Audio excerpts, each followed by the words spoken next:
It all starts up front, and to me, it starts in the middle.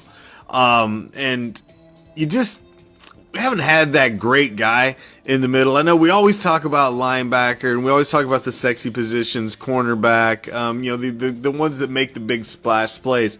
But man, if you have a fucking great guy in the middle, that's why I was excited of the opportunity that maybe they would go out for like a Nadam Kasu in the offseason who, tried to hook it up with an actual playoff team and almost got somewhere. But that's why I was interested in maybe seeing him go get a guy like that. But you do got guys like Fletcher Cox, Robert Quinn, Brandon Graham, Javon Hargrave.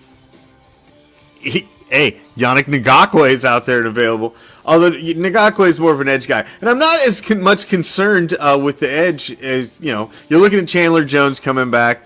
You saw a little more life out of Chandler Jones in the second half of the season. You saw more plays that actually ended up on the stat line, which was nice. So having him on the opposite side of all fucking pro, should be all pro first team in my opinion. But I get that you only get 2 edge rushers on all pro from the AFC and the NFC. So, that cuts out some really talented fucking guys. And I think it was Bosa and Myles Garrett that made it in front of him. So, okay, I get it.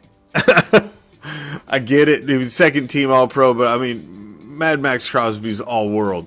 I mean, you're still talking about him in the top 3-4 at his position in the league. So, to even be in that conversation, I mean, that's amazing. So, you've got him and you got Chandler Jones, and I'm interested to see kind of maybe what Chandler Jones has in a second season in the Silver and Black, because like I said, I saw some more life out of him in the second half.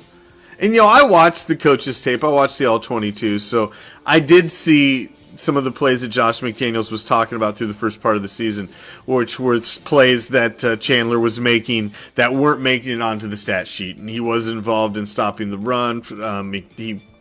He was involved in plays. He was close on sacks. He was getting pressures. He wasn't getting the ones that ended up on your stat line as a tackle or a sack. But let's talk about interior and what you've got. Let's not talk about what you got out there. Let's talk about what you've got. You got Andrew Billings in the middle, and you got Bilal Nichols. Those two are your 2 starters, basically. What would you say? What would you call them if you had to rate them on a good, better, best, average kind of a chart?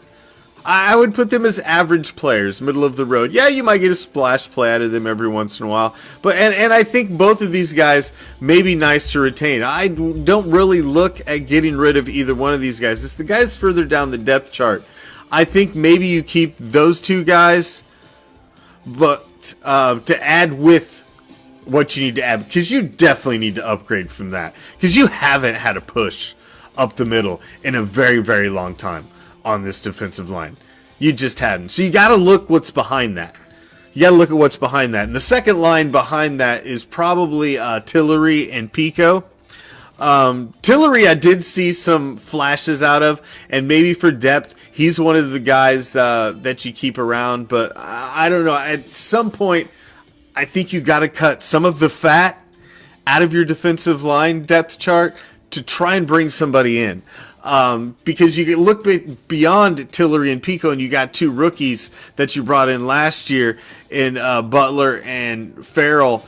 And, do you still want to try to see something out of those guys? Both those guys did get a little action this season, and they were promising when they were out there, but do you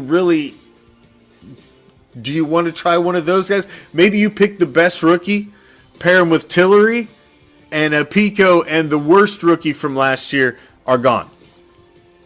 And then you go out and you try and upgrade.